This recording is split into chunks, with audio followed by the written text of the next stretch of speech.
ये हमारा ब्रश बिल्कुल क्लीन हो चुका है, आप इसको वाइप आउट कर सकते हैं। ये देखें।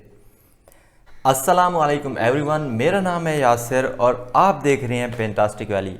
अगर आप इस चैनल पे नए हैं तो इस चैनल पे मैं पेंसिल ड्राइंग्स, ऑयल पेंटिंग्स और कैलीग्राफी के रिलेटेड वीडियोस लाता रहता हूं। और मैंने भी आप लोगों की तरह शुरू में पहले वाटर कलर्स और पोस्टर कलर्स और उसके बाद एक्रेलिक कलर्स को बहुत यूज़ किया और मुझे लगता था ऑयल कलर्स बहुत ही ज़्यादा मुश्किल हैं। यहाँ तक कि मैंने एक दिन ऑयल कलर्स को ट्राई किया और ऑयल कलर्स से बेस्ट मीडियम मुझे नहीं लगता, इसलिए मैं अपनी हर पेंटिंग्स जो है वो ऑयल कलर में बनाता हूँ क्योंकि ऑयल कलर मुझे बहुत ज़्यादा पसंद है। सो ऑयल पेंटिंग का सबसे बड़ा ड्रॉबैक ये है कि जब वो ब्रशेस पे लग जाता है तो हमें नहीं पता होता कि हम उनको क्लीन किस तरह करें। अक्सर लोग ऑयल पेंट ब्रशेस को भी उसी तरह क्लीन करते हैं जिस तरह वो एक्रेलिक पेंट के बाद ब्रशेस को साफ करते हैं, टैप वाटर में या सोप के साथ, जो कि एक रॉन्ग मेथड है। अब चलते हैं हमारी आज की वीडियो की तरफ, जो कि है हम ऑयल पेंट के बाद ब्रशेस वगैरह को किस तरह से साफ कर सकते हैं। मैं आपको एक अमेजिंग कंटेनर बनाना सिखाऊंगा जिसके अंदर आप ब्रशेस को साफ़ कर सकते हैं बहुत ही अच्छे तरीके से। और मैं ब्रशेस को साफ़ करने के लिए केरोसिन ऑयल यूज़ करता हूं, जिसे कॉमन मार्केट में मिट्टी का तेल कहते हैं, क्योंकि ये बहुत ज़्यादा चीप होता है। ये देखें 1 लीटर 130 रुपीज़ का मिला है मुझे। अगर आप बात करें टर्पेंटाइन ऑयल वगैरह की तो ये इतनी सी ऑयल की जो बॉटल है वो 300 से 400 रुपए की आती है। तो हम इसको ब्रशेस को साफ करने के लिए यूज़ नहीं कर सकते क्योंकि ये आउट ऑफ बजट हो जाएगा। सो मैं आपको बहुत ही चीप तरीका बताऊंगा कि आप कंटेनर कैसे बना सकते हैं। तो सबसे पहले आपको चाहिए एक खाली पेंट का डब्बा, जो कि आपके ब्रशेस के हिसाब से बड़ा या छोटा हो सकता है, क्योंकि मैंने इतने बड़े बड़े ब्रशेस को भी साफ करना होता है तो इसमें आसानी से हम साफ कर सकेंगे। और दूसरा आपको चाहिए एक जाली का टुकड़ा। ये वही जाली है जो कि खिड़कियों वगैरह में लगी होती है। ये वेल्डर्स वगैरह की शॉप से आपको आसानी से और फ्री में मिल जाएगी। मैं भी कल फ्री में ही उठा के लाया हूँ। ये 2 चीज़ें। और तीसरा आपको चाहिए केरोसिन ऑयल। चूँकि केरोसिन ऑयल बहुत सस्ता है सो आप इसका लीटर भी ले सकते हैं। अब चलते हैं हम कंटेनर मेकिंग की तरफ। तो ये कंटेनर बनाने के लिए आपको ये 3 चीज़ें भी चाहिए होंगी, स्केल, मार्कर और ये छोटी कैंची कह लें, सीज़र। आप बड़ी सीज़र से ना काटें वरना वो ख़राब हो जाएगी क्योंकि ये बहुत ज़्यादा हार्ड होती है। तो सबसे पहले जाली को सीधा कर लें, उसके बाद इधर से 2 इंचेस का निशान लगा लें। 2 इंचेस का निशान हम इसलिए लगा रहे हैं कि क्योंकि ये हमारा जो कंटेनर है ये तकरीबन 4.5 इंचेस का है, तो आप इसे हाफ से भी कम चाहेंगे कि यहाँ पे जाली आ जाए। तो ये तकरीबन अगर 4.5 इंच का है तो 2 इंचेस काफ़ी हैं। तो आप 2 इंचेस पे यहाँ निशान लगा दें इधर, और इसी तरह 2 इंचेस पे निशान लगा दें इस तरफ। इन निशानात को बढ़ा दें।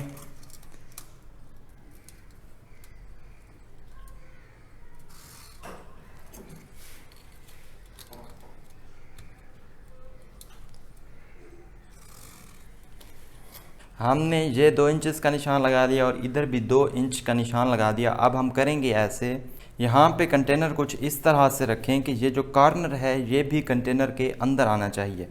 जैसे अगर हम यहाँ रखें तो ये देख सकते हैं कॉर्नर बाहर है। अगर हम इसको कुछ यूँ रखें तो अब ये सही है। यहाँ पे हम अब आउटलाइंस लगा देते हैं इसकी। अब देख लीजिए इधर से और इधर से स्पेस इक्वल होनी चाहिए। हम ये निशान लगाते हैं।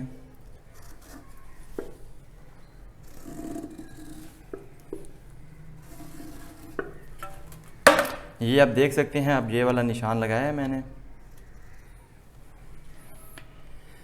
जैसे ये कॉर्नर यहाँ पे आ रहा है तो हम इसी तरह इसको कंप्लीट करते हुए इस सर्कल के अंदर अंदर एक स्क्वायर बना देंगे। कैसे?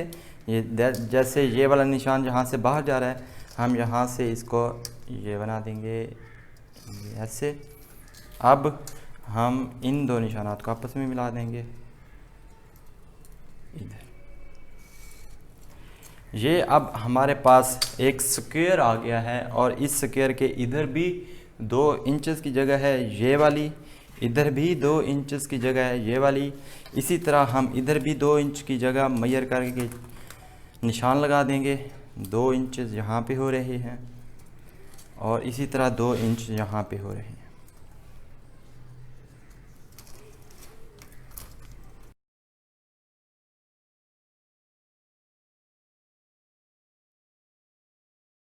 तो ये जो इनर स्क्वायर है ये है नियरली 3 इंचेस से थोड़ा सा कम है, और ये जो आउटर स्क्वायर है ये है नियरली 6.5 इंचेस।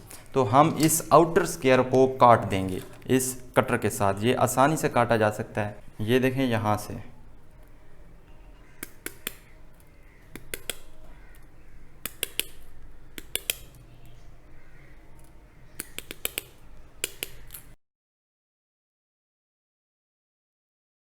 तो ये हमारे पास पीस आ गया तकरीबन 6.5 इंचेस का स्क्वायर टाइप। तो अब हम करेंगे एक काम कि हम इस जो अंदर वाला सर्कल है इसको हम आगे बढ़ा के आउटर सर्कल तक निशानात लगाएंगे इस तरह।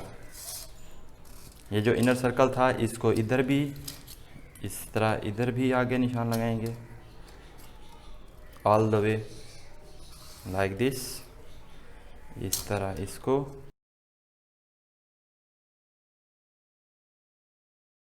अब ये जो स्क्वायर्स बाहर बन गए हैं कॉर्नर्स पे, ये इनको आपने काट देना है कुछ इस तरह से। ये देखें इधर, इसी तरह ये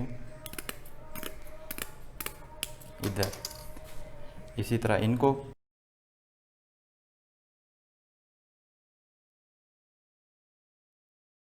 ये कुछ इस तरह की जाली कट के आपके पास आ जाएगी। अब आपने करना ये है कि ये जो अब निशानात हैं इन पे आपको इस तरह से फोल्ड कर देना है,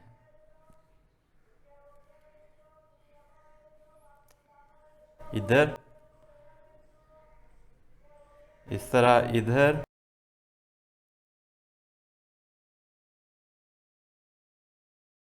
तो ये आपके पास जाली कुछ इस तरह से आ जाएगी। तो अब मैं आपको समझाता हूँ कि इसका प्रिंसिपल क्या है और क्यों ये बेस्ट है। मैं 1.5 साल से ऑयल पेंटिंग वगैरह कर रहा हूँ, तो मैं इसी को क्यों यूज़ करता हूँ।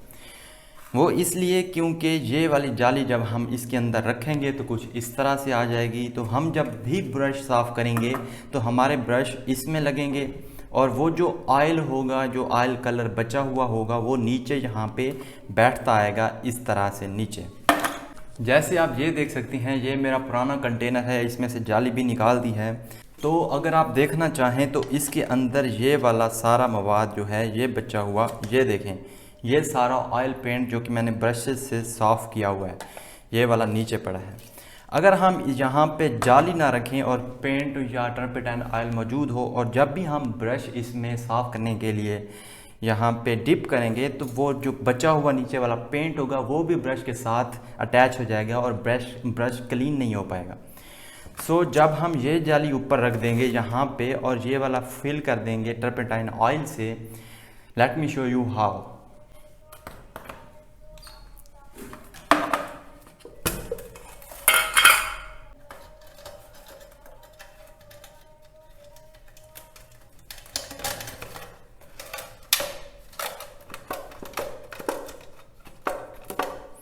ये देखें, अब जाली ऊपर आ गई और नीचे 2 इंचेस की जगह है जहाँ पे हमारा ऑयल पेंट जो ब्रशेस के साथ लगा हुआ होगा वो बैठ सकता है। इसको हम फिल कर देंगे अपने इस केरोसिन ऑयल से। ये देखें,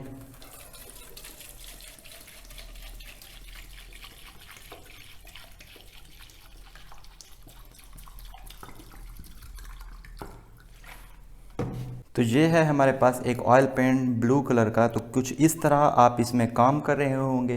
ये हमारा ब्रश है, तो मैं आपको दिखा देता हूँ। ये देखिए, हमारा ब्रश कुछ इस तरह से होगा जब हम काम कर रहे होंगे। तो सबसे पहले आपको क्लीन करने के लिए करना ये होगा कि आप किसी भी रफ़ क्लॉथ से इसको साफ़ कर लें। एक्स्ट्रा पेंट जो भी होगा ये यहाँ से निकल जाएगा। उसके बाद आपको कुछ भी नहीं करना, जस्ट इसको इस टैंकर में डिप करें। ये देखें, अब ये जाली पे टच होगा, आप इसको जाली पे ऐसे रगड़ सकती हैं। ये देखें,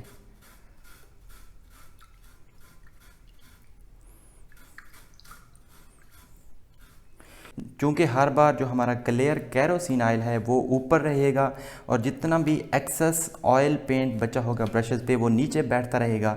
सो हम इजीली ब्रशेस को क्लीन कर सकते हैं अपने हाथ वगैरह ख़राब किए बगैर।